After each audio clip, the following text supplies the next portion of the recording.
Ooh, no. That's actually much bigger play than I would have possibly expected them to have. Alright, as we start our first game up against a hunter for the month of May for our new season. Reconnaissance is a good one to start with. I don't necessarily know if it's worth showing ourselves with the Swashbuckler, so we can either trade the Extortion or Hero Power. Probably trade the Extortion to get extra draws, so that way when we eventually get the Knoll, it will be discounted even further, yeah? I think that's a good idea. They play their quest 9 times out of 10, is my guess. Oh, coin. So not quest. Ooh, just Naga face is my next, I guess. Oh, no, they are quest. That's weird. That's okay. I mean, I guess it gets them a 3-2 body that, yeah, I don't know. That is still a bit strange to me. But anyway, let's reconnaissance here. Reconnaissance here. Butt scratcher! Get your butt scratcher here! I mean, a 4 mana Undying Disciple's not bad. Yeah, I think I'll do that. And then we can just death rattle this thing. Or up. Backstab. Boxstab, if you will. Little Boxstab. I like the 4 mana Undying Disciple. Raj Najan. Oh, I can't actually straight up deal with that, but hopefully between these two and then something will live. If not, we'll have the Undying Disciple. I guess we'll take care of it after. I mean, I hope that's Freezing Trap. I would be okay with that, actually.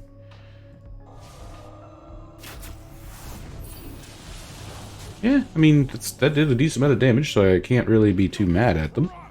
It's not freezing. Alright, probably explosive then. Okay, and we'll play this this guy that I talked about. Alright, so they did finish one stage, but they are down to 3 cards already, and I actually have a decent board. I know they'll easily take care of the double agent, but without Bola Shot in the rotation anymore, playing both of these isn't really a huge deal, and will give me some additional cardage. Is that going to hit 2 targets?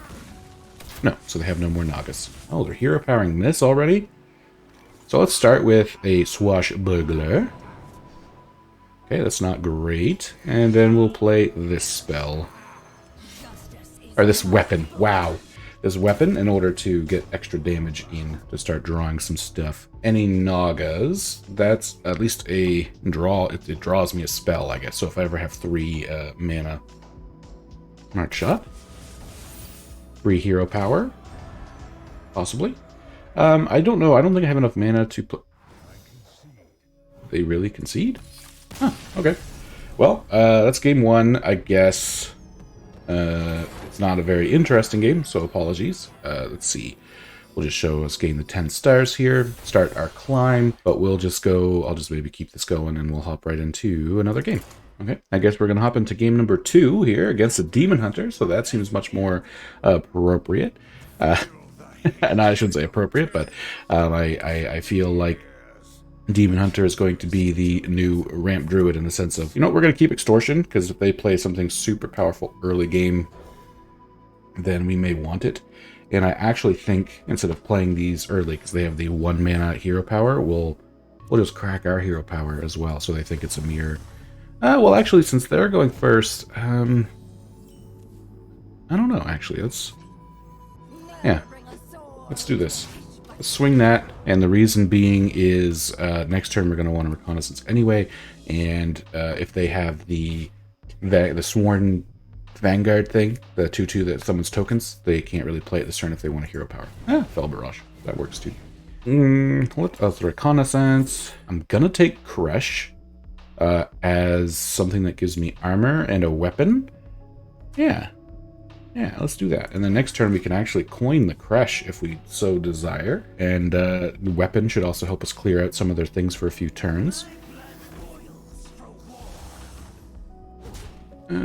Let's see. I mean, or we could Swashbuckler, which would and then coin out the Wild Pawn Knoll. But I think we're just going to coin out the Crush. Yeah. Yep. I don't know about you guys, but a 4 mana 3/9 that also gives me armor against the aggro deck is pretty important to get out early. I will say one thing about this version of the Thief Pirate Rogue variety that I think maybe it's missing is the Puffer Fist is pretty good in the normal Pirate Rogue, so maybe we'll have to give that out after a few videos of this version. Let me know in the comments down below if you prefer a pure Pirate Rogue or if you have more fun watching. Because I know part of the reason I built this deck, I should say, is because I think it's more fun to play that with a little bit of the Thief package built in. So let me know what you prefer, and we'll go from there. Sure. I mean, take the 3 damage and give me 8 armor. I'll take it. A little swashbuckler action. Ooh, that's actually pretty good, but we're gonna go with the Rushy Rush. Yeah. I'm gonna keep the Shadow Step, because I believe things like my other Fillet Fighter and a Mr. Smite, if I ever get those in my hand, combined with a Shadow Step, is actually quite powerful, so. Alright, and then you're gonna go for 6 to hit my Crash. Yeah, I mean, it's a full turn. Technically, you hit the 6 damage, but overall, you hit that. You took 6 to effectively gain me 2 armor and give me a weapon still. So, I mean, I'm not really too upset with that combination of things. Mounted Raptor into Gone Fishing. We have a Extortion to take out a minion, so that's probably not great. So we're going to take the Courier, and we're going to just hit this with the weapon. And part of me wants to keep this. Yeah, I'm going to keep it because of the possibility of it helping me take out a minion eventually. And we also now have the Krakatoa. I'm excited for that. I mean, what else can you expect, I guess, from a...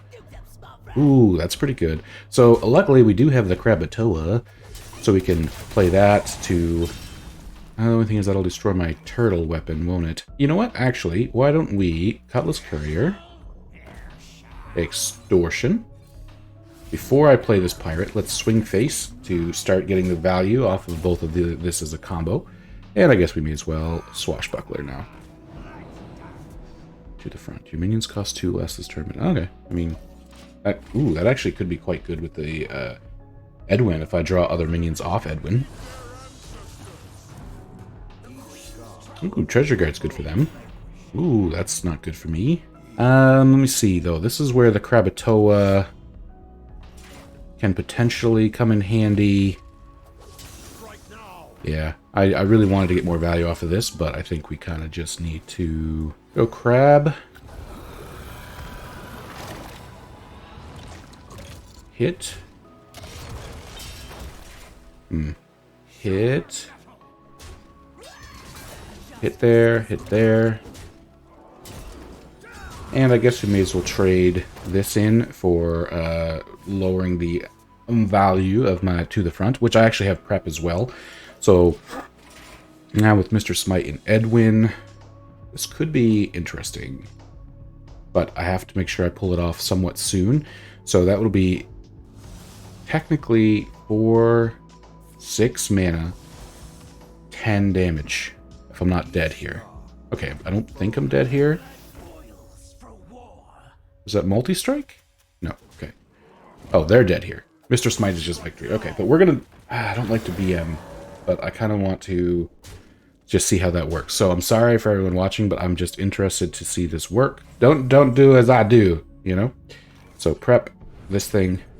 Boop. Mr. Smite. Edwin. I've just never actually... Oh, well, that still didn't do anything. Alright. We'll just do it this way, just to go even slower. But yeah, no, there you have it.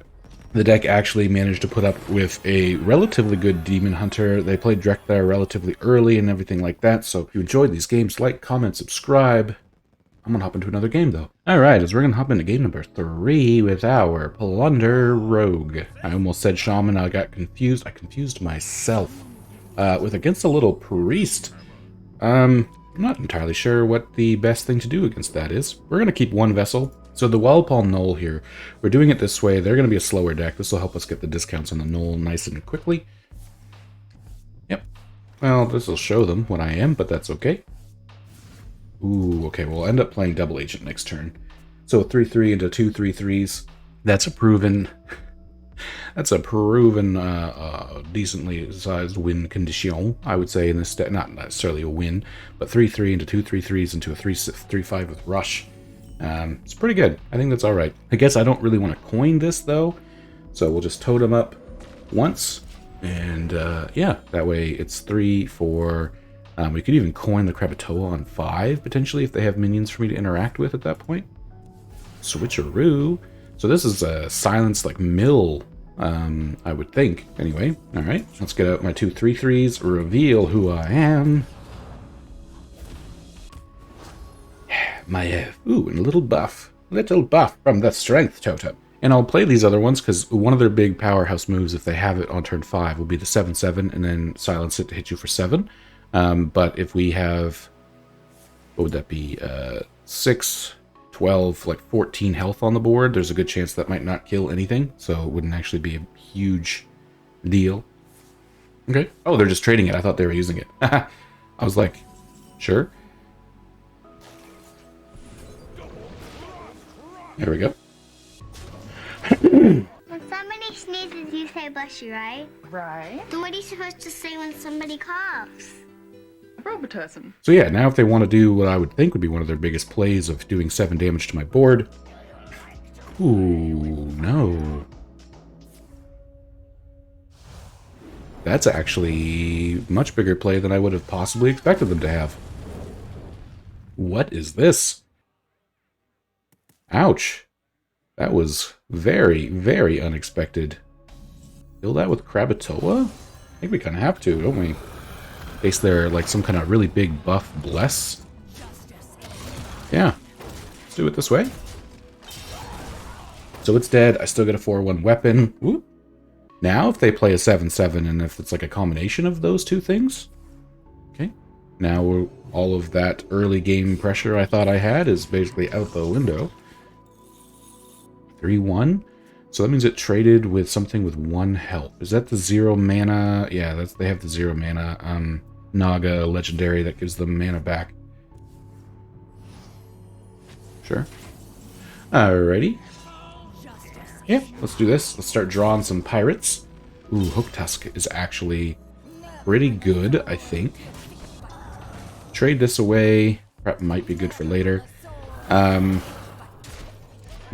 Obviously, I'd get more value by trying to plunder their hand eventually, but at the same time, or their deck, but I feel like they have combo pieces in their hand. So if I steal their hero card, or Bran would be a big one. That's what she said. Wow, another desperate prayer. Okay. That makes perfect sense. There's a lot more survivability they have than I like early in the top half of their deck. That's, yeah, Boar Priest. Okay, so they're Boar Priest, same idea. Okay, let me do it this way. Do a Wild Paw Knoll smack. Hit that, and we'll just play the Maestra for some board presence. For some board presence. So if they are Boar, then they're going to be relying heavily on the 2 amulets that they traded in their deck. So taking from their deck is actually more important than their hand, from my original thought. But I still need to play 3 more pirates. Although both of their own Devours are gone, so it's not like they're going to be able to take out their own... They have another Pyromancer, though. I'm going to say they're not going to be able to take out their own... Okay. Was it just 1 Boar? They're just doing it for a better hero power? Yeah. Alright, so my actual win condition now is to just stop them from getting their win condition, effectively, right? So... That's kind of... Oops, I shouldn't have hero powered yet. Dang it. I might... Okay, good Swashbuckler. I'll take it. And you know what? We're actually going to Shadow Step my Pirate Admiral Hook Tusk. That way I can try to steal 10 cards from their deck or something to really mess with their game plan. Really mess with their game plan.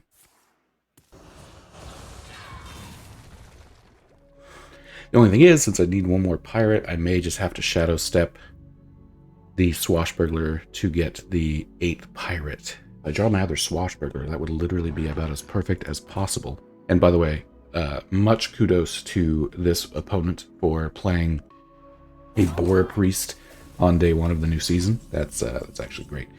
So because I feel it's super important for me, and this is not a pirate, to get this plunder off right now. It might not actually be, but I feel like it is. We're going to play the Pirate. Then we're going to play this. We're going to take 5 cards from their deck, try to steal both of their revives. Well, we got 1, so that's something. Shadow Step? Yeah. Let us draw the Shadow Step. And let's do it. That way I can play it again next turn, try to steal the last couple cards of their deck, and hopefully mess them up real good. Taking one of these away, I think, was quite important. And plus, it's just going to put me in a fatigue advantage if they can't get their boar combo off. Okay, so they actually have their other one. So that's only 4 that'll die, though. And I won't have other ways to bring them back through this. Is there any other ways to resurrect in Standard right now? I don't think there is, which means their only hope is to copy things. Which means if I actually kill these, I think we play some things out of my hand first. Yeah. Just so I get more cards. Take 5 more cards from their deck. Yep. And may as well illuminate so I don't burn. Put the Sunken Vessel at the top. Alright. So we're in a fatigue, or they get their combo off, but I don't know. Since we stole their other amulet, I'm not entirely sure how they're going to resurrect those. I don't recall there being other resurrection things in the standard rotation, and they played both of their natural boars. So if the idea was that they would make copies of those boars with like the sunken vessels and things, there's no more original ones for them to bring back. So I'm pretty sure we just plundered their win condition. Oh yeah, we did. We did. That was the, I can't really show her right there, but that was the Admiral. She won the game, as she does. That was beautiful, Orc Lady. The idea of the Hook Tusk countering other people's decks. I know probably pure Pirate is maybe better, so when we get higher in the ranks, we may have to switch just for that reason in order to climb, but for now, I'm having fun. Again, let me know in the comments down below if you prefer the thiefy version to see like the randomness kind of take over or not. And I hope you enjoyed watching this. I'm excited for our road in the month of May. Thank you very much for watching, and I'll see you in the next one.